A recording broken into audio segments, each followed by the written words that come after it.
कर्क राशि वालों, आपके राशि में बृहस्पति देव पधार रहे हैं। 18 अक्टूबर को आएंगे और 5 दिसंबर तक वहां रहेंगे। ये आपके जीवन में एक नई ऊर्जा देने आए हैं, आपका भाग्योदय कराने आए हैं और एक आपके जीवन में बिल्कुल नई दिशा प्रदान करके जाएंगे। बहुत ही उत्तम समय है। विस्तार से हम इस वीडियो में चर्चा करते हैं, आप बने रहिए। नमस्कार दोस्तों, मैं आपका एस्ट्रोलॉजर और गाइड डॉक्टर विजय गोयल। और अब हम बात कर रहे हैं कि कैसे ये बृहस्पति जो है आपके जीवन में परिवर्तन लाएगा।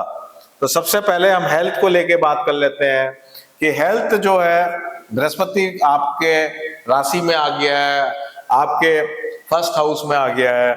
ये बृहस्पति आपके 7th हाउस को देख रहा है, 9th हाउस को देख रहा है, 5th हाउस को देख रहा है। तो जीवन में कई जगह, कई क्षेत्रों के अंदर आपकी रक्षा कर रहा है, हर प्रकार से आपको उन्नति देने के लिए ये आया है। तो आपको हेल्थ में कोई भी अगर पुरानी प्रॉब्लम्स हैं तो उसमें तेजी से इंप्रूवमेंट आ जाएगा। और राहु आपके 8th हाउस में है, तो पहले से ही आपको अगर कोई ब्रीथिंग प्रॉब्लम थी, अस्थमा से रिलेटेड प्रॉब्लम थी, या दिल की हार्ट से रिलेटेड कोई प्रॉब्लम थी, तो वो सारी प्रॉब्लम्स में बहुत तेजी से इंप्रूवमेंट दिखाई दे रहा है। आंखों की अगर प्रॉब्लम है तो उसको जरूर आप जांच करा लें, क्योंकि केतु 2nd हाउस में अभी भी है। वो आपको आंखों की प्रॉब्लम को बढ़ा भी सकता है, लेकिन बृहस्पति आपको हर जगह प्रोटेक्ट करने के लिए आया है। घबराने की कोई बात नहीं है। जो भी प्रॉब्लम्स हैं उसको आप चेक कराएं और आप तुरंत बृहस्पति की ब्लेसिंग से आप ठीक होएं। अब हम बात करते हैं करियर से। करियर के अंदर मैं आपको ये बताना चाहता हूं कि ये जो बृहस्पति है ये आपके बिल्कुल ही नई दिशा देने के लिए आया है। आप देखेंगे कि 7th लॉर्ड शनि जो है 9th हाउस के अंदर बैठा हुआ है। 7th लॉर्ड जो होता है आपका व्यापार, आपका लोगों से मिलना जुलना, ये जो है 7th हाउस कहता है। और उसका जो स्वामी शनि है उसको बृहस्पति देख रहा है। बृहस्पति स्वयं पुनर्वसु नक्षत्र, अपने ही नक्षत्र के अंदर है इस पूरे 18 अक्टूबर से और 5 दिसंबर के बीच में। तो पुनर्वसु का मतलब होता है बार बार प्रयास करना। तो आपके अंदर आप देखेंगे कि आपके अंदर एक पॉजिटिविटी आ गई है। आप लोगों को जो है एक पॉजिटिव एंगल से उनको देखेंगे। कोई भी काम को आपका जो दृष्टिकोण होगा वो सकारात्मक दृष्टिकोण रहेगा। इसी कारण से नए नए लोग आपको जुड़ेंगे और नए नए काम के आपको अवसर मिलेंगे बहुत सारे, क्योंकि शनि जो है 9th हाउस में है।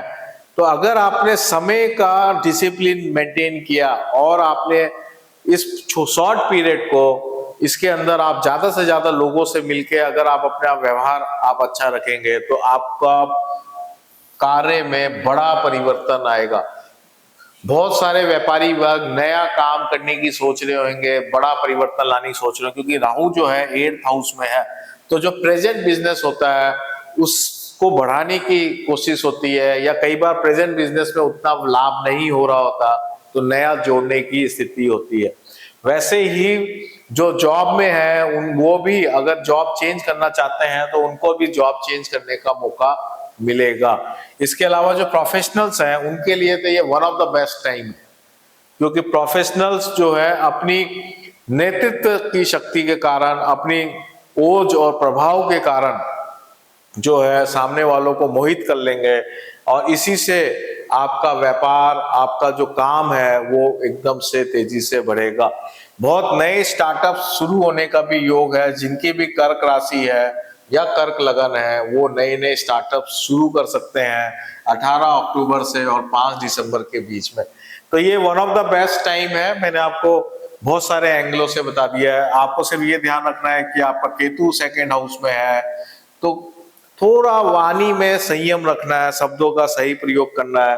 बृहस्पति बचा तो रहा है, लेकिन कई बार हम जल्दबाजी के अंदर गलत शब्दों का प्रयोग कर जाते हैं, उसका घाटा हो सकता है। राहु 8th हाउस में, और कई बार आपको आकस्मिक लाभ मिल जाएगा, या आपने थोड़ा सा संयम नहीं बरता, आपने जल्दबाजी की तो आकस्मिक घाटा भी हो जाएगा। तो ये आकस्मिक लाभ कितना होगा और आकस्मिक घाटा कितना होगा, ये तो आपकी कुंडली पर निर्भर करता है, लेकिन आपने संयम बरता तो आपका ये जो टाइम है ये ओवरऑल अच्छा जाएगा। अब हम बात करते हैं वेल्थ को लेके। तो वेल्थ में मैंने आपको पहले ही बता दिया है, कोई रिस्की इन्वेस्टमेंट्स नहीं करने हैं। केतु सेकंड हाउस, कोई भी रिस्की इन्वेस्टमेंट्स नहीं करने हैं, केवल काम से रिलेटेड ही इन्वेस्टमेंट करने हैं। और लंबी यात्राएं करने का बहुत योग होगा, तो आप उसमें फालतू का कोई खर्चा नहीं करें, ऐसे इधर उधर नहीं जाएं, उससे कोई फायदा नहीं है। आपका पैसे को बचाने की कोशिश करें, नहीं तो छोटे छोटे करके पैसे की टाइटनेस भी दे सकता है केतु सेकंड हाउस में। इसलिए थोड़ा कम खर्चा करें, लेकिन अपने काम में जहां जहां जरूरत है वहां पूरा खर्चा करें। अब हम रिलेशनशिप की बात कर रहे हैं, तो जो अभी अविवाहित हैं उनके लिए बिल्कुल अच्छा समय है, उनको नए नए प्रस्ताव मिलेंगे। और कोई आपका ऑलरेडी लव अफेयर चल रहा है, उसको आपको मैरिज में कन्वर्ट करना है, तो उसके लिए आपका बिल्कुल बेस्ट टाइम आ गया। 18 अक्टूबर से 5 दिसंबर के बीच में आप जो है रोका कर सकते हैं, पक्का कर सकते हैं, शादी कर सकते हैं। ये जरूर इस पे ध्यान दें, बहुत ही अच्छा रहेगा।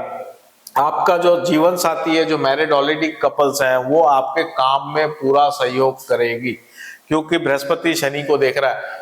आपके जीवन साथी का भी हेल्थ में इंप्रूवमेंट आएगा, ये बात भी आप ध्यान रखें। पेरेंट्स का थोड़ा हेल्थ को लेकर चिंताएं बनी रहेंगी, वहां पे कोई बड़ा चेंजेस आ नहीं रहे हैं, इसलिए पेरेंट्स से रिलेशनशिप थोड़ा ठीक रखें और वाणी पे विशेष संयम रखें। और कोई भी अगर उनको हेल्थ प्रॉब्लम्स आए तो उसको प्रायोरिटी पे आप देखें।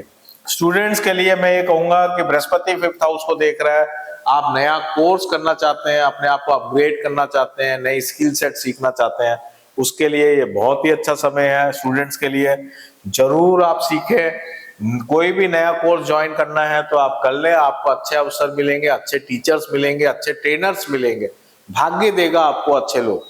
तो वो अच्छे जो लोग हैं उनसे अगर आप सीख लेंगे तो आप अपने आगे अपने जीवन में ज्यादा उन्नति कर पाएंगे। अब हम रेमेडी की बात कर रहे हैं, तो सिंपल रेमेडी में आपको बता रहा हूँ। बृहस्पति लगन में है, अपने ही नक्षत्र में है, पुनर्वसु नक्षत्र में है, और जिनके जो देवी है वो आदिति है, जिनके स्वामी जो है आदिति देवी है, तो ये one of the best time है। आप भगवान शिव को रेगुलर रोजाना जो है वो रोजाना आप अभिषेक करें, कुछ भी शहद चढ़ाएं, दूध चढ़ाएं, पानी चढ़ाएं रोजाना। अगर रोजाना नहीं हो रहा तो हर सोमवार जरूर करें, 18 अक्टूबर से और 5 दिसंबर तक, ताकि बृहस्पति जो आपको भाग्य बढ़ाने के लिए आया है, आपको भाग्य दे देगा, नई नई समृद्धि देने के लिए आया है, वो और भी अच्छा हो जाए और शत्रु जो है पूर्ण रूप से पराजित हो जाए। शत्रु को पराजित करने भी आया है बृहस्पति। तो ये उपाय जो भगवान शिव का है वो करें, और शिव मानस स्त्रोत का रेगुलर पाठ करें 2 मिनट, या जब तक शिव मानस स्तोत्र आप जितने भी मिनट में पढ़ सकते हैं, 4 मिनट, 3 मिनट, 5 मिनट में आप अकेले बैठे आंखें बंद करें और शिव मानस स्त्रोत्र को याद कर लें और उसको मन ही मन पढ़े, तो आपका जो ये रिजल्ट है ये और भी शानदार हो जाएगा। अगर आपको याद नहीं है तो आप देख के पूरा ध्यान से पढ़ें, तब भी उसका रिजल्ट उतना ही मिलेगा।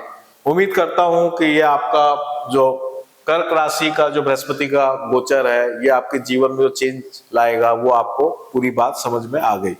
तो दोस्तों, मेरा जो नीचे दिया हुआ नंबर है उस पर आप मेरे को मैसेज कर सकते हैं, मैं आपको व्हाट्सएप चैनल दूंगा, उस व्हाट्सएप चैनल को आप ज्वाइन कर लें। वहां भी मैं नई नई बहुत सारी बातें बताता हूँ, वहां भी आपको नई नई जानकारियां प्राप्त होगी।